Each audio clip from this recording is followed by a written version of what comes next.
You're listening to Smart to Death Radio.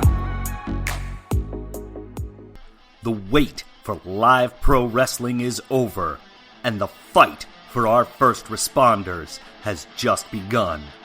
Saturday, July 11th, Synergy Pro Wrestling and Wrestling News World team up to bring you a massive benefit live pro wrestling event for the first responders, live on Fight TV.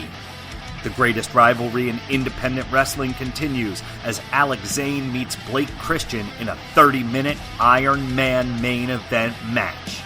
2 qualifying matches for the prestigious Garden State Invitational Tournament will go down as former WWN champion J.D. Drake meets the unpredictable Tony Deppen, and the Ace of Space LSG collides with the clout cutter Jordan Oliver. Synergy champion Frightmare and the former Amasis Deshaun Pratt meet in a very unconventional fashion. It's a Frightmare on Pratt Street. Plus, Brandon Kirk, MV Young, Matt McIntosh, and the rest of your Synergy favorites. It all happens to benefit our first responders, live streaming on Fight TV July 11th at 7 p.m. Eastern. For more information, log on to synergywrestling.com or visit Wrestling News World. Hey everybody, it's the interview queen Alicia Toot here, and you are currently listening to and obviously enjoying Queen's Court.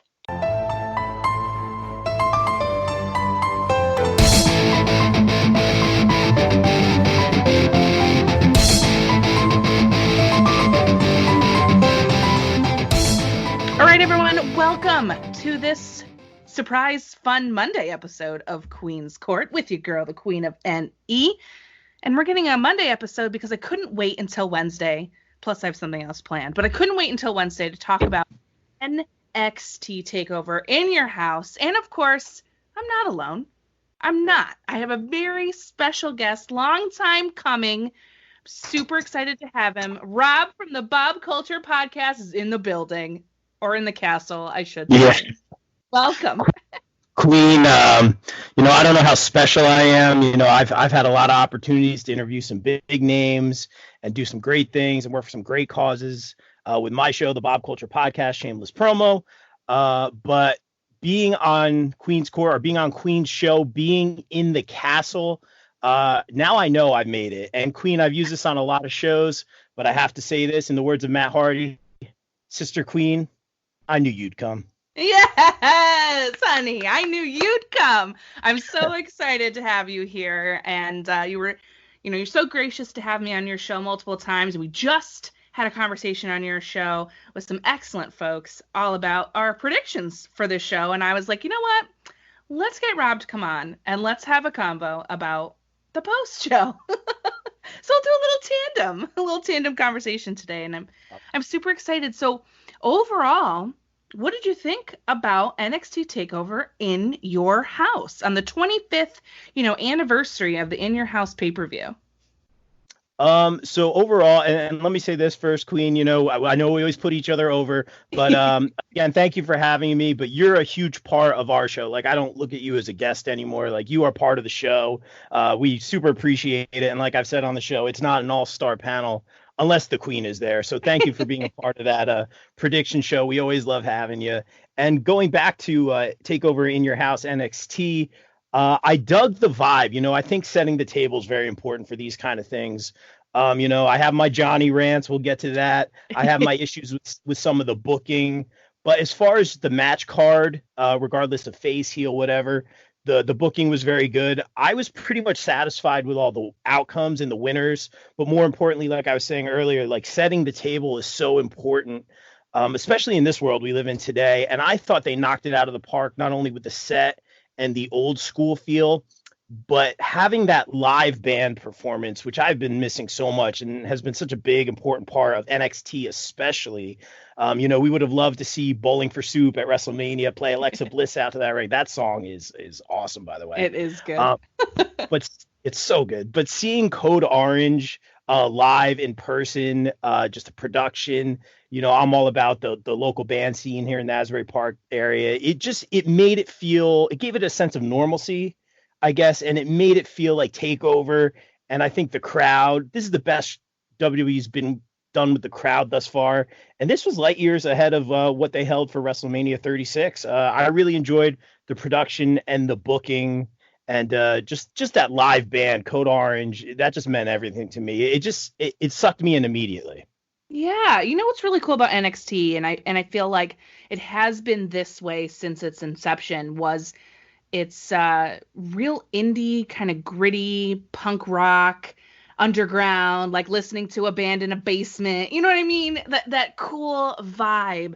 That's what I love about NXT, and having Code Orange and all the black and white filter in front of this 90s set. It's like, yes, I'm back in the 90s listening to grunge punk rock, and I'm living my best life. But you're right. The vibe of the show, NXT, I feel really sucks people in with their takeovers. They always have crazy entrances. You know, Dream is always dressed as something, and you're looking forward to that. And it's a more intimate, excited crowd, and the vibe is great. But the 90s set, the throwback to what it looked like exactly in 1995, was hilarious. And it felt so good with the bright blue and the bright pink. It's so 90s. I don't know, like, if you weren't born and grew up in the 90s, just so you know, the pastel and then bright neon colors was a thing. Like, it was everywhere. Like, our schools, the floor was that spackled neon colors, like blue, pink, green. It looked exactly like that. So for me, watching it and then seeing like the old school commercial styles and the 900 numbers, I thought it was hilarious. And it was very positive, and it made a lot of people I saw on the TL, and of course in DMs talking, like, people were enjoying that feeling. And I think you're right. NXT TakeOver in Your House kind of brought it back. It was a very vibrant crowd. It was supposedly live. That's what it said on the thing. Said it was live. Yeah. And Code Orange, as well, was reported that it took one phone call and they drove down from Pennsylvania and just went right to Florida, which I think is amazing. So definitely overall a positive vibe, 90s throwback, super duper fun. And it was 2.5 hours, under 2.5 hours. How do you beat that? Perfect. Beautiful. Perfect. Beautiful. Beautiful Sunday night pay-per-view. And it was full. I mean, even though there were only 6 matches, it felt more because of all the stuff that they had in between as well. So before we get started here, we had talked a lot on the prediction show on Your Beautiful podcast about this 6-woman tag match, and it ended up opening the show. We had the good guys and the heels, right? So we had Mia Yim and Shotzi and Tegan Knox versus Candice LeRae, Raquel, and Dakota Kai. I remember being like excited that if they gave these girls some time, this would be pretty good. Really cool cast of characters. The strong I would say the undercard right now of the women's division. And what I also loved, by the way, P.S., there were more women on this card than men. I thought that was awesome. Like the amount of actual women. So that was really cool. And the women open and close the show. We all wanted and all echoed on your show. We said we wanted them to have time. They had under 10 minutes, and it showed. I didn't like this one. What did you think?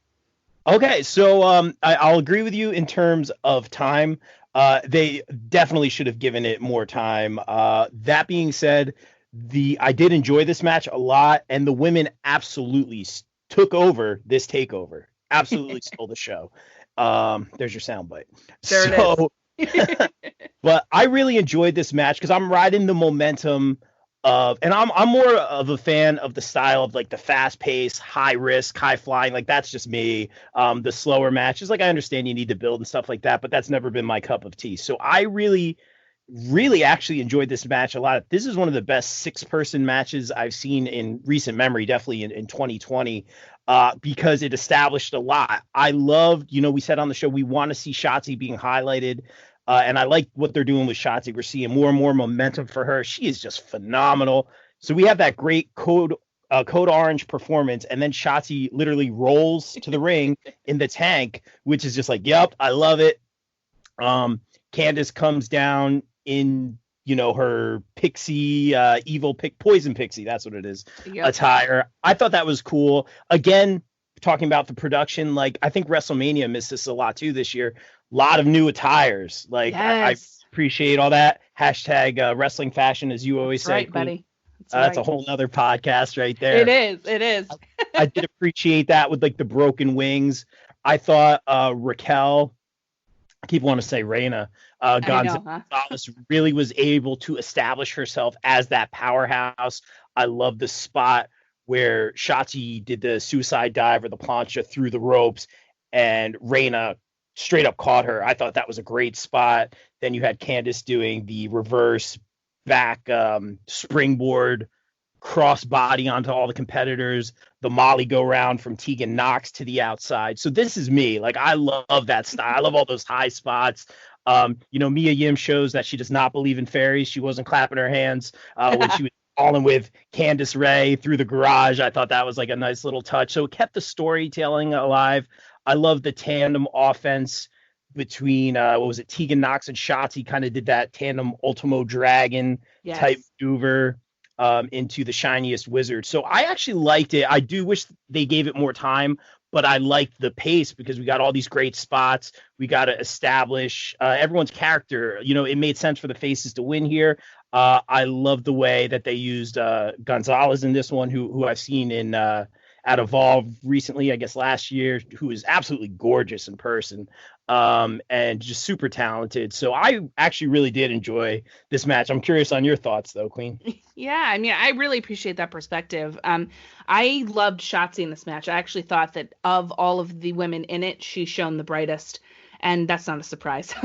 But she was just on her game last night, and I thought she looked great. Of course, the tank is awesome, and she's a lot of fun and entertaining in the ring, and it's so nice as a Shotzi Blackheart fan to watch her star rise in NXT. So that part was great. They did have some cool spots, and it was really nice tandem offense by her and Tegan. I thought that was cool. And then, Tegan got the pin on Dakota. So, I mean, does that put a stopper in this little feud that they have going on? I don't know, but maybe it does. To me, there were great spots, but a lot of it felt kind of chunky and weirdly paced for me. There was a lot going on, which of course you can expect. It's a 6-woman tag, but I felt like it was a little messy in spots, and my attention was driven in a couple of different directions. So I didn't get to see on first watch a lot of the stuff that I watched when I saw it again this morning. So it was entertaining. It wasn't a bad match by any stretch. I'm not saying that. I just didn't like this one per se. But the fact that the faces got the victory right off the jump, I thought was awesome. So, didn't get that one right on predictions, but you know what? I'm okay with that. I don't mind being wrong sometimes. Very, very rarely you're wrong. 90% of the time you're right. That's okay.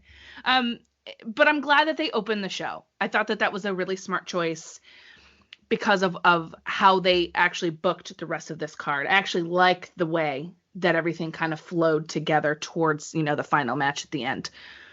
But speaking of that, the next match was something that I know when we talked on the show that a lot of folks weren't really that excited for.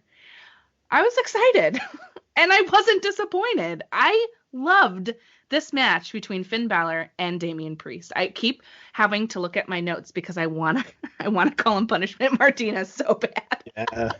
But it's okay. I will remember that it's Priest. But this was interesting, right? Because the build towards this and Finn being a heel and Priest being a heel, we weren't really sure. Like, they're trying to play Finn as the good guy in this thing, and we weren't, it was a little bit of uncertainty about how this was going to be. But these two in the ring, I thought were excellent. It was a rock solid match. I thought Damian Priest was booked beautifully to look so strong. Even Triple H was on Twitter right after that match saying, "This guy's money. Like, he's putting in the work. He's awesome," right? And another hashtag wrestling fashion moment. Okay, first of all, Finn's jacket on point, but the blue metallic gear, oh yes, and Damian Priest's white mesh pants Punk situation, all about that. So, what did you think about this match after all? Were you pleasantly surprised with what you got, or? I wouldn't say I was as excited about it as you are. I feel like this is one of these things, Queen, where you and I are on opposite, which makes for good conversation, yes. Good podcast, and all that. For me, it was better than I expected. I have been recently more underwhelmed by Finn lately. Like I had said in the past, I thought that match with Gargano was just going to be like potential match of the year candidate and all that. I was underwhelmed by that. This match I thought was good. It was better than I expected it to be. I thought I almost said punishment. I thought that Damian Priest was used very strongly. I like to see him execute his moveset. A lot of outside the ring action in this one. A lot of apron spots, a lot of step spots, which was interesting. Kind of told a story, which was really good. But again, where I'm underwhelmed is just I like punish. I want to keep saying punishment. I know, Damian. Right? You could hear Morrow during the commentary too. He's like laying in the punishment. You know, Morrow. He gets him in there. He gets it. He understands.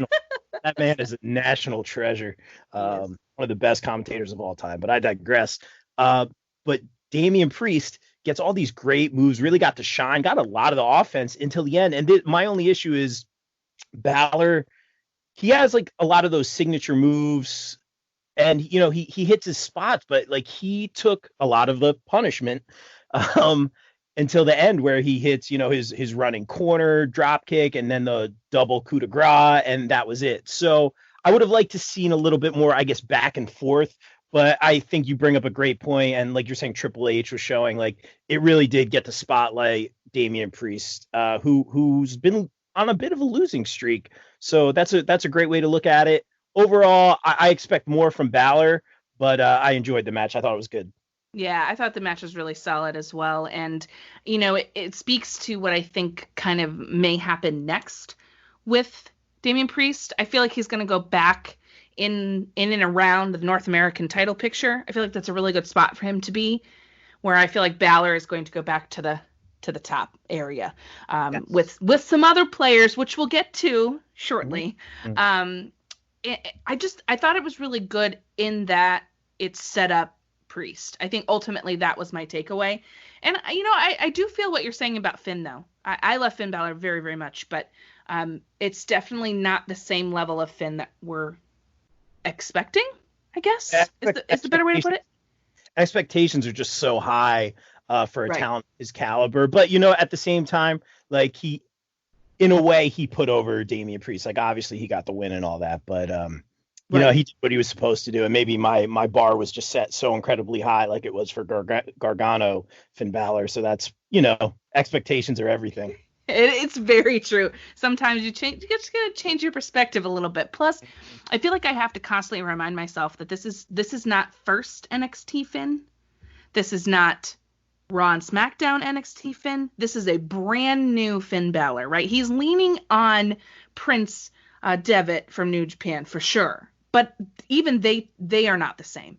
So I feel like a lot of it is him leaning into this new version or maybe a Prince Devitt 2.0 WWE stamp version of himself. And maybe we'll see some more things as this story progresses with Finn. So I don't know. I'll try to be hopeful. I'll try to take a page out of your book and be a little more positive. I'll be hopeful about it. But I'm ready. I'm ready for the rant because this next match we have to talk about. You're going to kick No, I will not. No, I will not. It is Keith Lee versus, of course, Johnny Gargano for the North American Championship. Okay. I just want to sit. I'm like I said on your prediction show, I'm going to sit here, I'm going to sip my water, and I'm going to listen. Go ahead. All right. I'm not going to hijack your show here, Queen, but I'll you go. Short and sweet version here. I'll try anyway. Anyone who listens to my show knows that we've always been a very pro Becky Lynch podcast and always been a very pro Johnny Gargano podcast. Mm-hmm. As I said on my show, our good brother, Chris Nunez, the co-host with the most, has literally done watch-alongs on our show with Johnny Gargano, and tears were shed. I mean, Gargano is his inspiration. He was there when he won the title in New York. We love Gargano. We think it makes his story with Ciampa perfect. I mean, perfect. Put a bow on it. 100% perfect. They got a little cute with it. They reunited DIY. They had that nice match with Mustache Mountain, which was, again, amazing. Like, those are, when I talk amazing matches, like, that's right up there. I love that match. But then they got cute at TakeOver Portland, where I feel like Bizarro World kind of started to happen with And we're just like, why are they rehashing this feud? I don't necessarily love this direction for Johnny. I don't, they keep saying, you know why, which is a running joke on our show. But I don't entirely get it. I think it was explained as Ciampa, the fans are loving Ciampa now, and he sees right through it. And that was kind of his motivation. And they had this, backstage cinematic brawl kind of thing.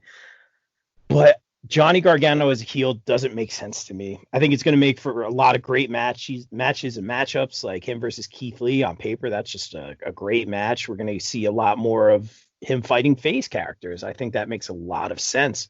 But this like dinner table thing with the black and white, to me, it's silly.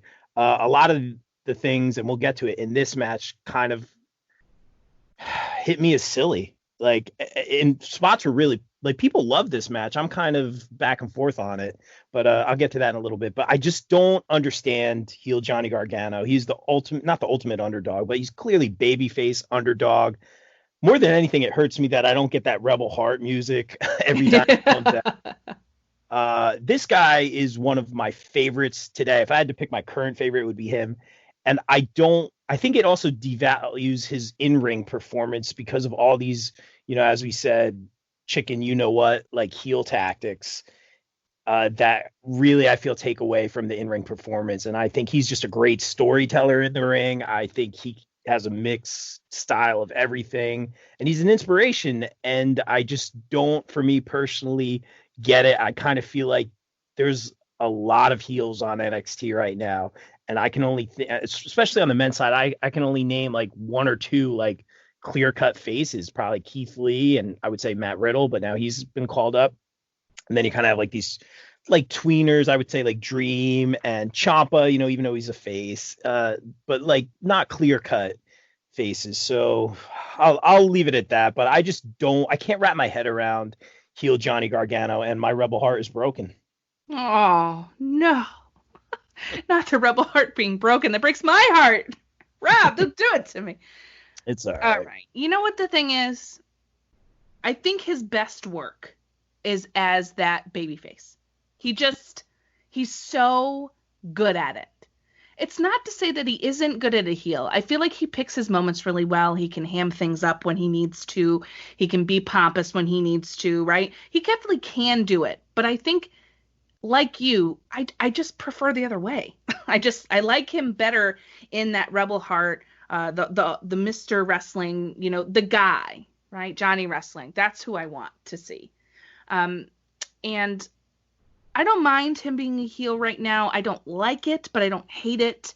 I'm interested to see where it's going to go, but I don't like the chicken shit heel stuff. I agree with you. It takes a lot away from his capability in the ring as one of the best. And it bothers me. A little bit is fine, but I feel like consistently week over week, there's been shenanigans with him week over week, and like crazy stuff keeps happening. I'm like, why are we doing this? You don't need to do that. There are people who do chicken shit heel stuff perfectly. I feel like Johnny doesn't need that. He can just be a heel without it. But this match, I feel like, was way more of a storytelling than it was an actual physical matchup. And we had talked about on your show for predictions for this how we were excited because, at least for me, Keith Lee's reign, has been hit hard by COVID, as has everything else, of course. But he's been fighting bigger guys, and finally to have someone to foil against like Johnny, like we said on paper, wow, this is going to be really cool. And I don't feel like it lived up to that side, but it definitely lived up to the storytelling for sure. Now I have to ask you, he loses here, Gargano, and Keith Lee is, and still. So where does Johnny go from here? Because I know we were talking and thinking about, all right, well, Johnny's this heel. They're really pushing this forward with Candice. And now they have him lose. So, like, where are we going with Johnny Gargano, Rob? What do you think? That's a great question, Queen. And I think we're actually on the same page here for this one. Yeah. I was just real quick match recap, and then I'll answer your question. That's a phenomenal question. I like the way this match started out. His like entrance and that new music, that's like a whole nother thing. And he locks the door. Like, why are you locking the door? But whatever. We see him put the key in the tights. So like, automatically you know what's going to happen. Like the key is going to come into play just like it did. We see what's going to happen here. I'm thinking Johnny's going to win by hook or by crook. So the match starts out with that classic little man versus big man matchup. And this is where I really like the match. You know, Johnny's strike. It's not phasing Keith Lee. We're telling a story here. I love it. I love that spot, like I said earlier, where Shotzi did the dive and Raquel caught her. But like Johnny did the dive here and Keith Lee caught him so easily. I love that. I thought it was amazing. It's like he's like a little baby, you know, he just caught him. And then he goes for like a diving Hurricane Rana and Keith Lee catches him again like something. And those were the parts of the matches, like the storytelling that I liked. I thought that was really good. And I'm like, man, these guys are such good wrestlers. Like this is awesome. And then the other 90% of the match was Johnny targeting his eye, like in plain sight of the ref the whole time. Like, again, I know it's storytelling and whatnot. And then they're outside of the ring for so long that like the ref is just completely useless in this match. There's no count out. You know what I mean? It's just like Johnny's going to be a heel and we're going to let him be a heel. And that took away from the wrestling for me. And there were some like good spots. Like I love the pounce. Like I'm like, I hope he does the pounce on Johnny because that'll be an awesome spot. And he does it through the plexiglass or whatever, which I thought was like a really finally someone used that, Rob. Finally. Yes, you're absolutely right, Queen. And I was glad to see that. So there are parts of this match that I really, really, really liked. But after that spot, I think it was after that spot, they walk up the ramp again. Like the ref is like up to 4, even though they've been out of the ring for 20 minutes. And this is like the stuff that gets me. Like I get it, he's a heel, and I get it, like when you tell a story. But he goes to the door and he tries to like open the front door, and it's locked or whatever because he just locked it, which again is stupid. But there's like 2 giant openings on either side of the door, and like you throughout the night you could see like WWE crew running back and forth back there. It was really funny to watch. But like to me, that's like stupid. Like if you are trying to hide or run away, like why are you trying to go through it's just like another thing that doesn't make sense to me. Like I know this is wrestling world, but still, like he's trying to get in the door and there's these 2 giant openings on either side of the door. I'm just like, what is it? Like that part killed me. And then, you know, as far as the match played out, I saw like the heel spots coming and the cheap spots coming and the key. I thought Johnny was going to take it. I would have been happy to see him be a 2-time North American champion. I was really happy with the decision, though, for Keith Lee to retain here.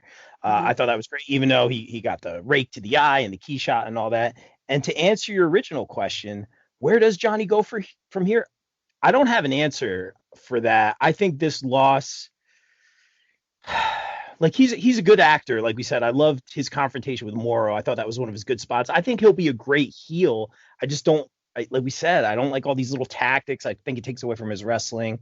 He's a great actor, but I don't understand the story behind it. I don't have an answer. I just see this being a way for him to have more matches with face characters. So it should make for some great matchups. I think the payoff here really is for Candice, I think, and who's been criminally underutilized in NXT, criminally.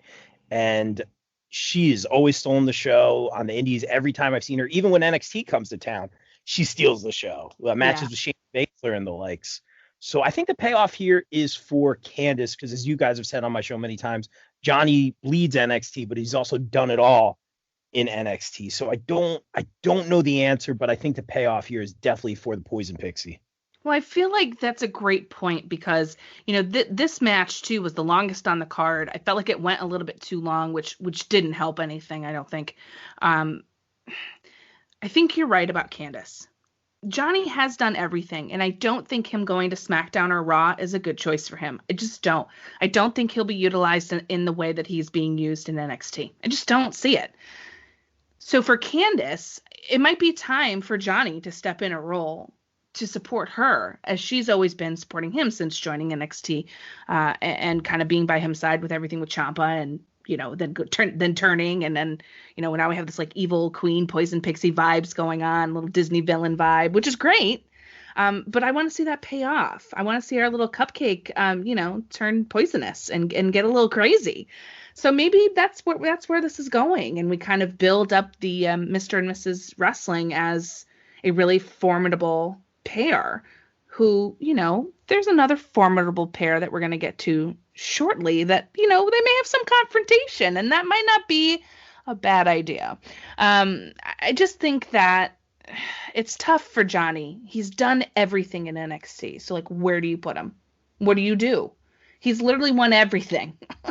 So, now what? Yeah. He's done it all in NXT. So, I'm hoping what they do with this story is different and interesting to keep him relevant. If they're going to have him stay there, which I really think that they should, I hope that they're pushing some creative for him. And Keith Lee is a freaking star, man. Oh, God, he's so good. And I can't wait to see the new matchups that are going to come his way for that title. And, I'm still secretly hoping in my heart that we get a Keith Lee Brock Lesnar sometime soon. Ooh, I like that. Oh, man, they teased that at the Rumble, Rob, and I, lost it. I love when he came down and Brock was like, whoa, he's a big boy. And I was like, yes, he is. Bask in his glory, honey. Yes. That's money, Queen. And speaking of money, real quick, you kind of touched on something. You were talking about Candace and the cupcake and the evil thing. Maybe someone does a shirt design that's like the poison apple, but maybe like a poison cupcake. That's money right there. Pro Wrestling Tees, WWE Shop, get on that. Yeah, call me. I'll take a very small percentage. Got to keep the lights on. You know what I'm saying? I know what you're saying. Just kidding.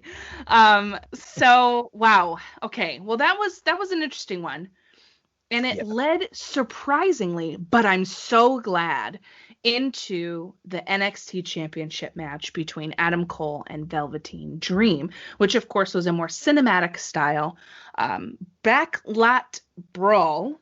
Fast and the Furious, apparently, vibes. Yeah.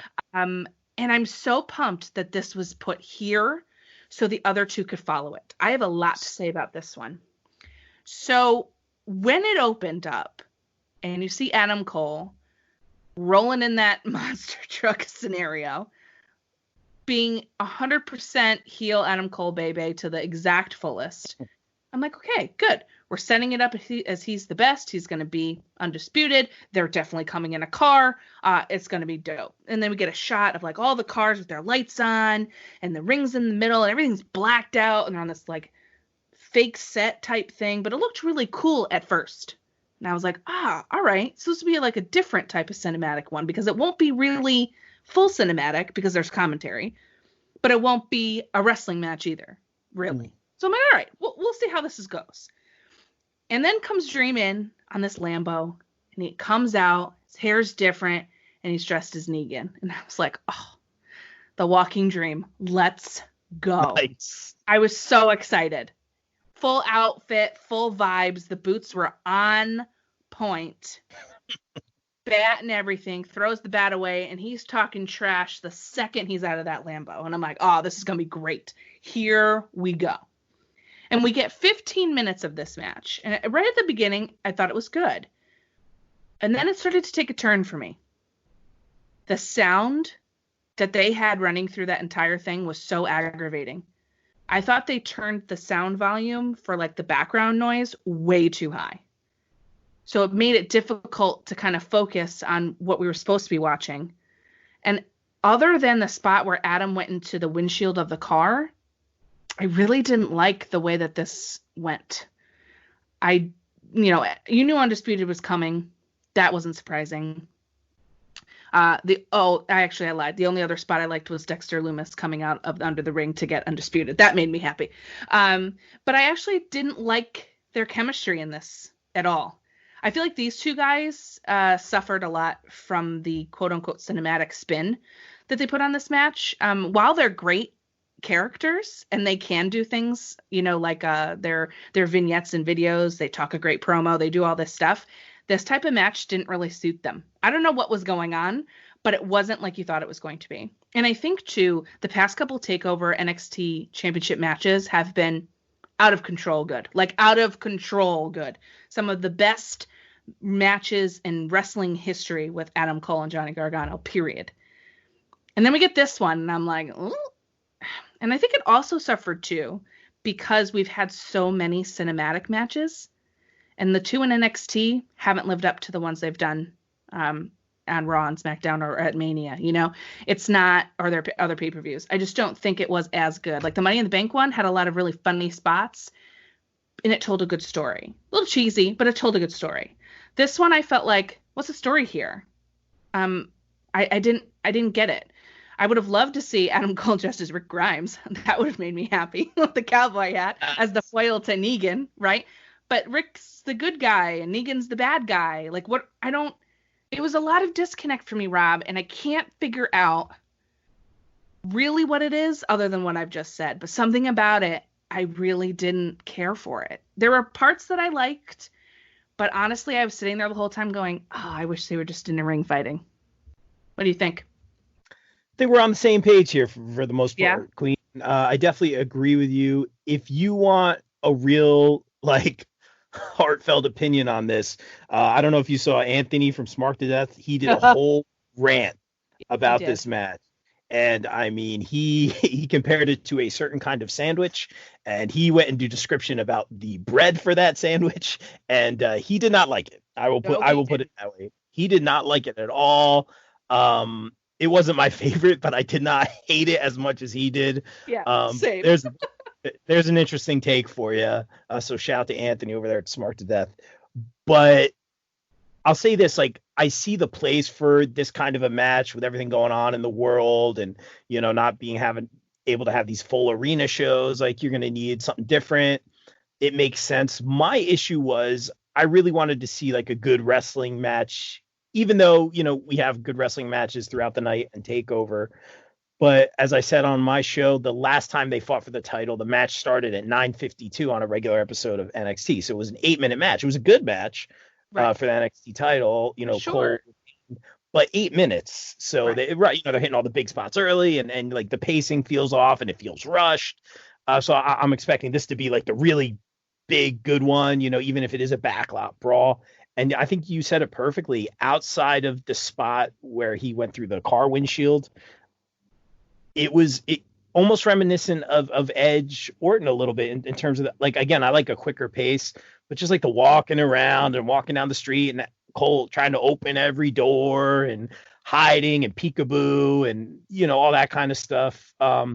Loomis, who I have mixed feelings on, who I can't really have a fair opinion on yet. He's going to be one of those guys that I'm going to end up loving. I already know it, but he's got that presence about him, that ominence, and I just feel like his look doesn't match his persona, so I need to kind of connect those dots a little bit more. But he's a very interesting character. I did like how he put him in the trunk and drove away. I thought that was fascinating.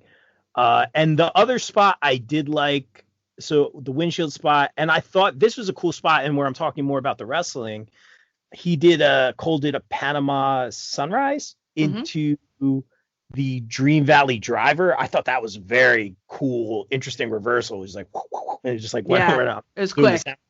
I was like, what just happened? I was like, what just happened? And usually when I say that, it's something really, really cool. I'm like, oh, what was that? And I'm like, who ended up getting the impact there? So I thought that was a cool spot. I wanted to see more of that kind of stuff. But outside of that, it was a match.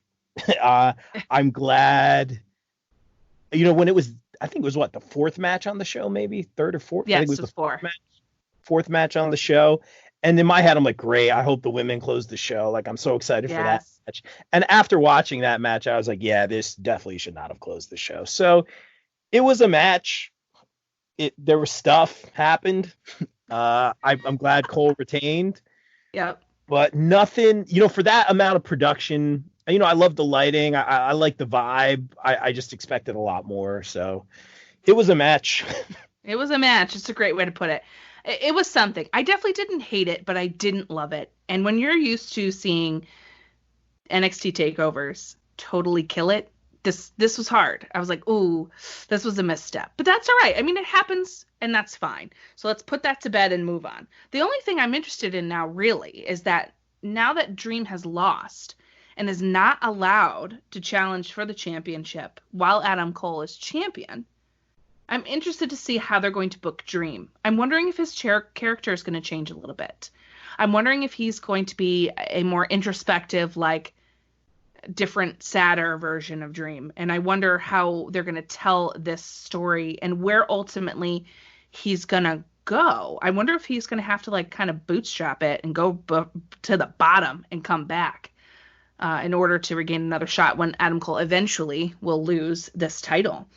I heard a lot of also rumblings that he may be going to either SmackDown or Raw. And I don't know. I don't know about that.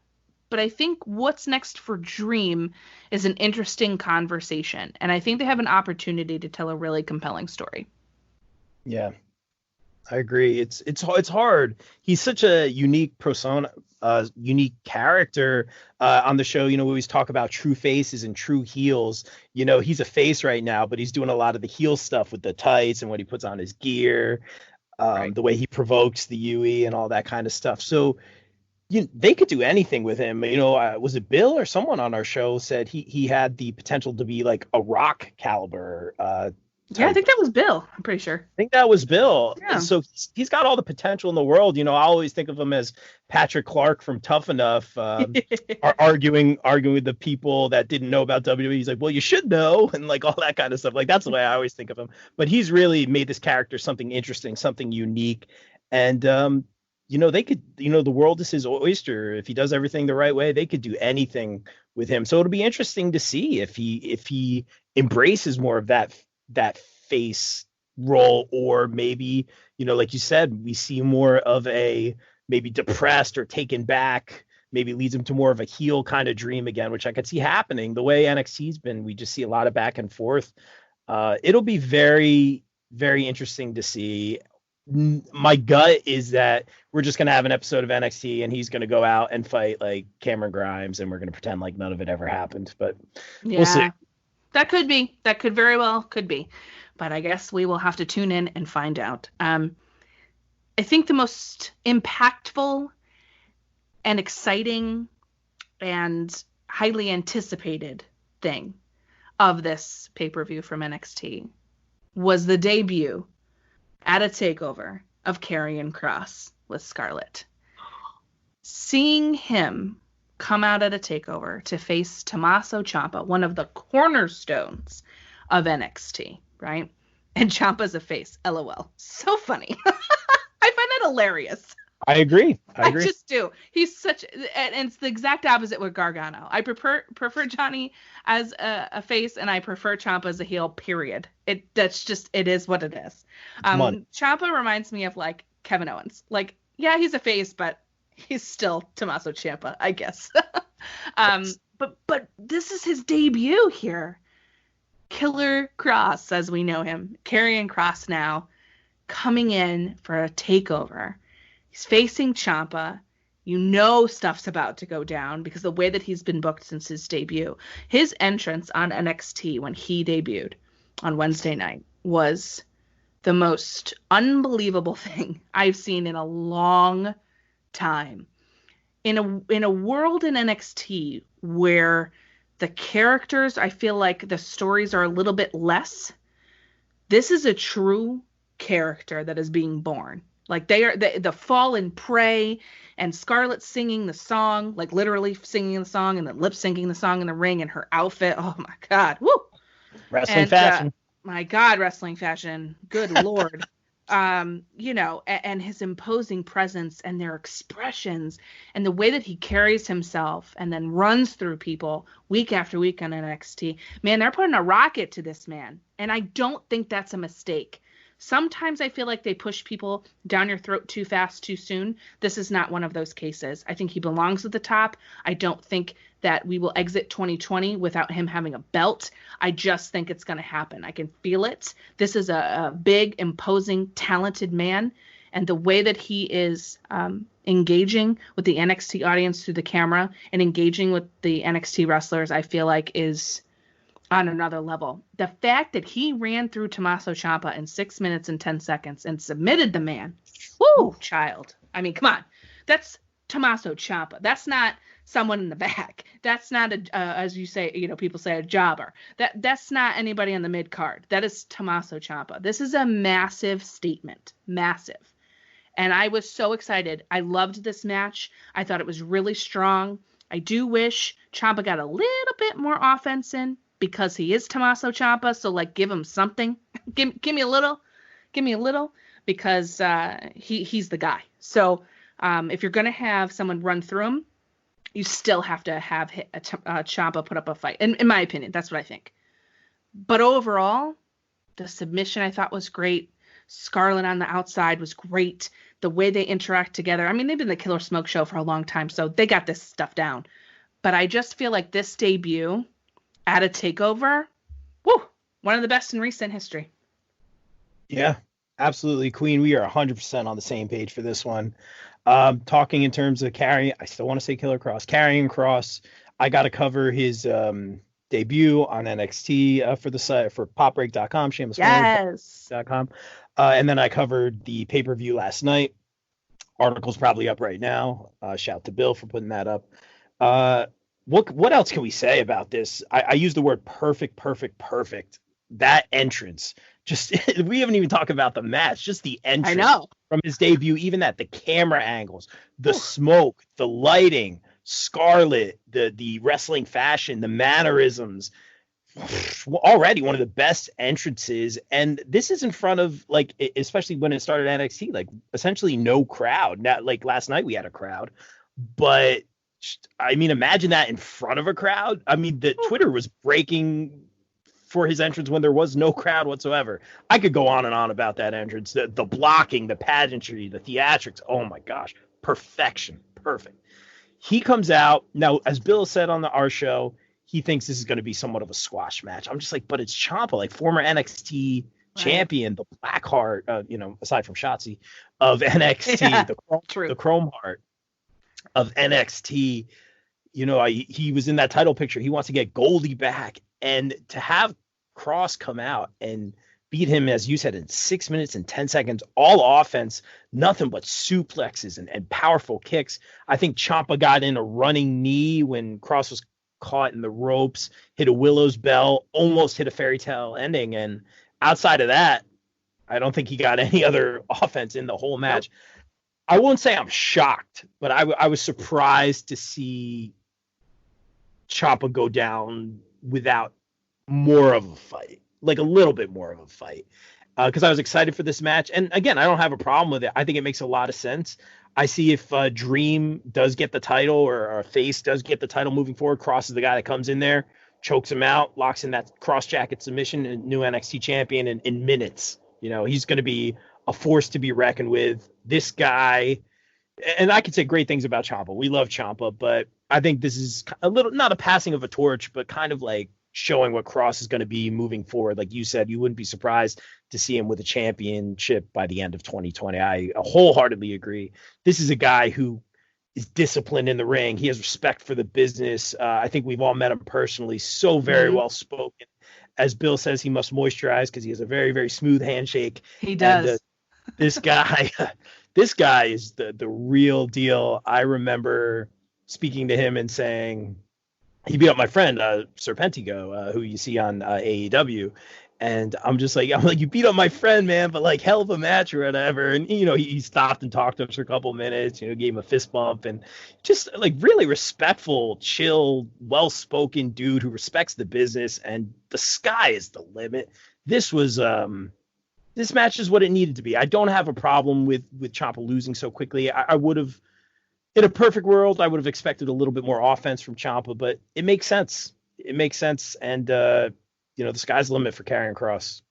100% agree here. And I feel like, the message last night from WWE and Triple H and NXT was, if you're not on board, get on board, because this is the guy. Hop on the train, folks. Promise you, it's super fun. I loved his stuff in the indies. I love his stuff now. I'm really excited. This is a big time character for NXT, and he is going to shine brightly, and so will Scarlett. And don't sleep on her, because people just think that she's pretty and a valet. Oh no, she'll murder in the ring. She's really good. So it's gonna be really fun. But speaking of the ladies, let's round it out. They closed the show. For the first time, women have been main eventing in NXT at a TakeOver since 2015. About time. 5 years later, here we are. They said that on the show. I was shocked. I was like, whoa, really? It's been that long? It has. So we have this triple threat with Charlotte Flair, of course, the champion, Rhea Ripley, and Io Shirai. And oh boy, we have an new NXT Women's Champion, Io Shirai. My heart exploded. Like the streamers they dropped for her and the confetti, my heart was exploding. This was so exciting. I love Io. She's one of, if not the best in the world. And she is just, what a showcase for her. Finally, I feel like about time. I thought this was going to go to Rhea Ripley. I'm really glad it didn't. I'm super happy with the outcome.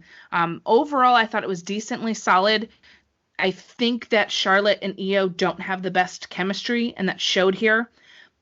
But what also showed was the insane chemistry that Charlotte and Rhea have, as we saw at Mania, which was the best match at Mania, in my opinion. I thought they did it again here. So Charlotte Rhea singles part 2, I think, is going to be an excellent showcase whenever that happens. I don't think it'll be soon, but whenever that happens. So there was a little bit of craziness that I didn't quite like, especially because of the chemistry between Io and Charlotte just wasn't hitting. But there were some great spots in here. Io jumping off the house. Yes, honey. Of course. You knew it was going to happen. Genius of the Sky. Someone's going to jump off of it. I'm really glad it's her. And, man, she hit that ending move. Knees right to Rhea's face for the 1, 2, 3. Broke up the figure 8. And she won. And, oh, my God, Charlotte's face was awesome. I thought she sold that reaction really well. And the place came unglued. You know, people were so happy for Io. And I thought that that's, you know, the most excellent thing ever. And, you know, the women's champions right now in WWE are Asuka, Bayley, Sasha, and Io. That has to feel good. It feels good to me. I feel good about it. Love it.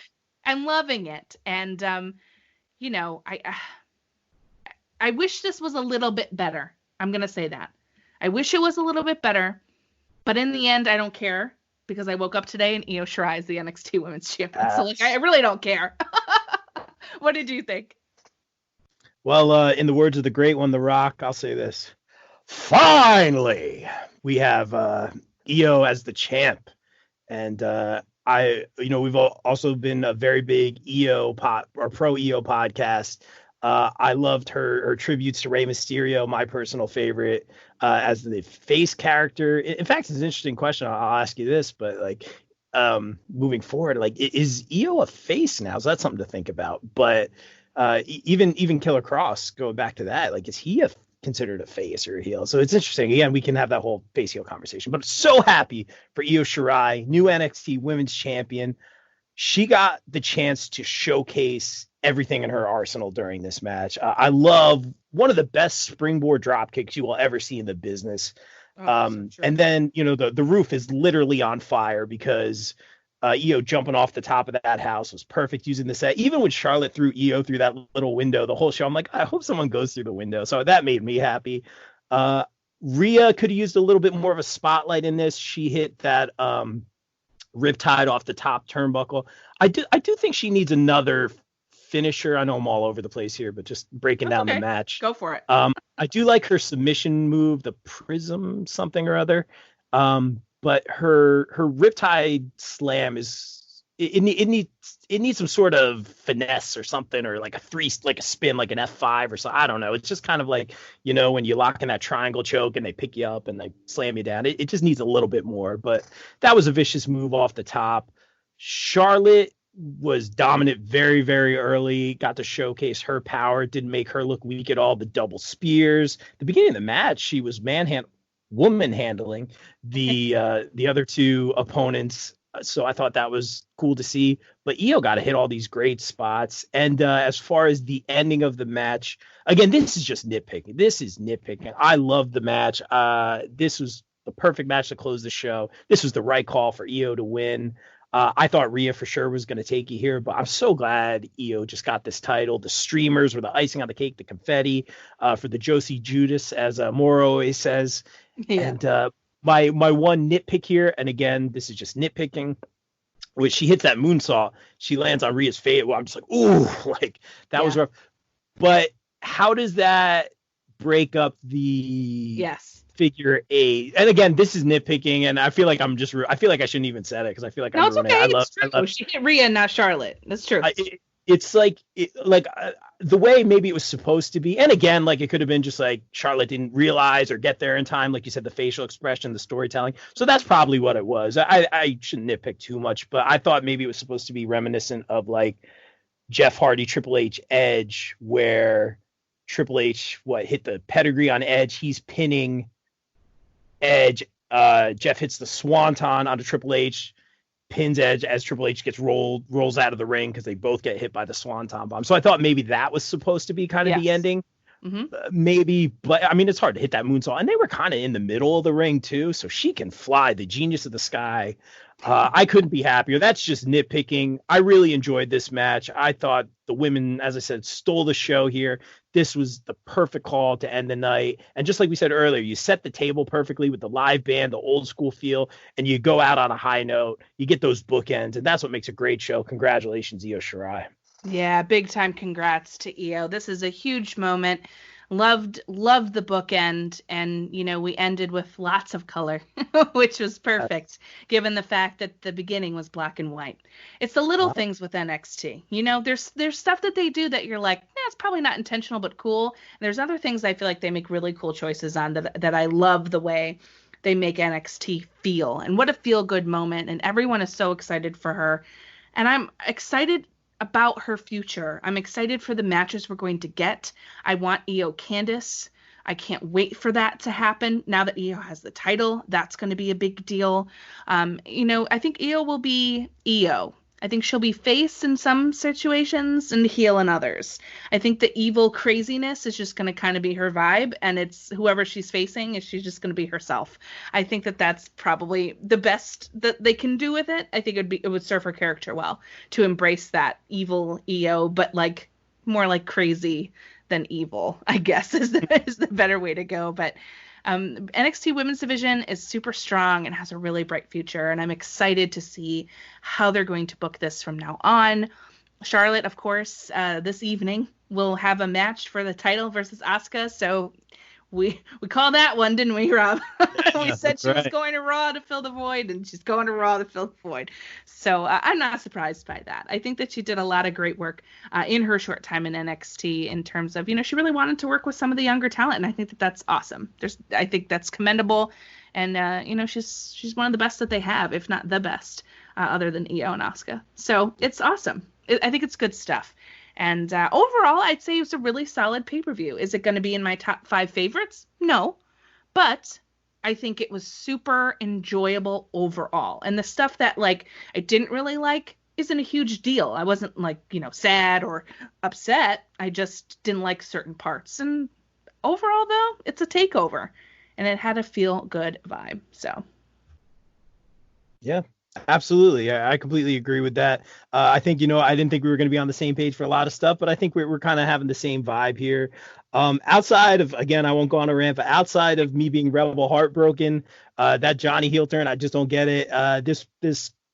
The winners and the outcomes and the matches themselves were booked very, very well. They put on a heck of a show, especially during this time where we don't have these arenas, we don't have this crowd. And like I said, just going back to the beginning, that live band set the tone, really gave us that sense of normalcy. So I appreciate that. And overall, really enjoyed the show. I agree. And it's kicking off the coming out of the no fans era that we've had for the past couple of months. We had this show, and then you're going to have Backlash and New Japan and GCW. It's kind of all coming back, quote unquote, in some way, shape, or form. And I think this one being the first was an excellent way to kind of kick everything off. But more importantly, I have to tell you that I'm so excited that you came on the show to chat with me today. I love your show. I do. I love your show. And thepopbreak.com is amazing. And you guys at Bob Culture Podcast have had the coolest interviews in 2020. With the world being as it is, you're still banging out these awesome things. Rusev, Dana Brooke, Chris Stat, and a bunch of other people. And I just want everybody to come and follow the Bob Culture Podcast. So, of course, it's time, buddy, for the shameless promo, as you say. I'll steal your phrase. Shameless promo segment of Queen's Court to put yourself over. And thank you so much again for coming to talk NXT with me. Well, thank you for the platform, Queen. Thank you for having me. Like, I really feel like I haven't made it until I make an appearance at the castle. I super appreciate it. And right now, guys, with everything going on in the world, use your platforms to speak, help people. People are losing their jobs and stuff like that. Support the indie wrestling scene. It's a podcast, but I am wearing my Casey Navarro shirt. # next to be blessed. We love Casey, great friend of the show. Support your indie wrestling fan or friends on ProWrestlingTees.com. More importantly, support the Bob Culture podcast. We have a lot of great interviews with the likes.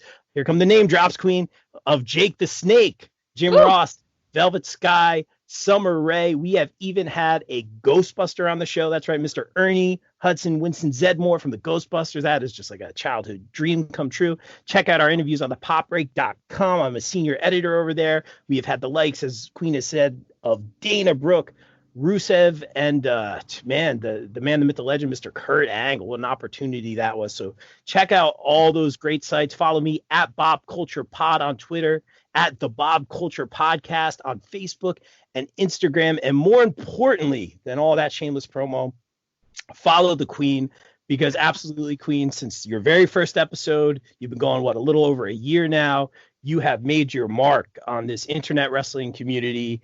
I'm going to get a lot of heat for this, but I don't care. You are one of the best podcasters out there. As I always say, I don't know what it is, but you have it, Queen. It's an honor to be part of your show. And just don't forget us when you have your own Sirius satellite radio show. Oh, my God. Well, thank you very much. I appreciate that. Coming from you means a lot. And I'm bringing all y'all with me if I end up on Sirius radio. Same. So don't worry. That's right. I'll call you. Let's go. Roll out. But yeah, I will link, of course, all your stuff, Bob, in the description. Bob Culture Podcast. Follow on Twitter and all the various platforms. You can find the show, of course, and follow thepopbreak.com. Super great stuff there. Now, for me, before we exit, y'all, what I'd like to say is a couple of things. I always end the show by telling you to be kind to one another, especially now. It is more vital than ever to spread that kindness and positivity and be a beacon of change. Use your voice and platforms for those of us who write or do podcasting or whatever it is that you do. You have a platform, no matter how big or small. It is important to speak out. Silence is compliance, and we don't stand that here. So you can go over to me on Twitter and hit that pinned tweet. There's a lot of ways that you can help, not just monetarily. And I hope that you can assist in some way, shape, or form to the Black Lives Matter movement, as well as, helping others during this unprecedented pandemic, which I know feels, because it's nice out, like it's over. It ain't over, honey. Wear your mask, wash your hands, bring your hand sanitizer, okay? So that's it for me. Thanks so much again, Rob, for coming on the show. A special Monday drop of Queen's Court. I'm excited. I had to talk about NXT. So as always, enjoy the rest of your day. And please, please be kind to one another.